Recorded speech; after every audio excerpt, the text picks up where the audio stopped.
When it comes to funding public education, one term you might hear is millage rate. But what exactly does that mean? And what does it matter for our schools, students, and community? The millage rate is basically the property tax rate set by your local Board of Education. The word mill means 1,000th. So 1 mill is $1 of tax for every $1,000 of a property's assessed value. In Georgia, property is taxed on 40% of its market value. So if your home is worth $200,000, its assessed value is $80,000. If the millage rate is 20 mills, you multiply 80,000 by 0.020.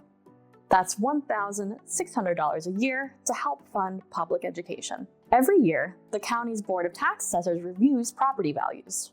So if property values go up, Georgia law requires a calculation of a rollback rate, which is a rate that would bring in the same total amount of money as last year, despite higher values.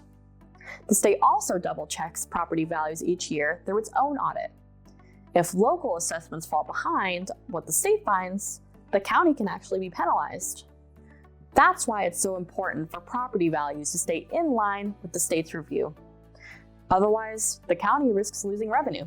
So if the county tax assessors set the millage rate higher than the rollback rate, it means they're choosing to invest more in schools than the bare minimum. And by law, that requires 3 public hearings. So why would a Board of Education choose a rate above the rollback? Because keeping the same amount of funding year after year doesn't account for the real costs of running schools. Costs that go up, just like everything else. Raising or maintaining the millage rate above the rollback helps us cover competitive salaries to attract and keep great paraprofessionals, bus drivers, custodians, and other support staff, state-mandated health insurance for our staff, updated textbooks, technology, and classroom supplies, and school safety, transportation, and building maintenance. Here in Georgia, when local property tax values go up, the state actually reduces the amount of money it sends us through the Quality Basic Education formula. They assume that we can cover more costs locally, even though our expenses like teacher retirement and insurance keep rising. That's why the millage rate is so important.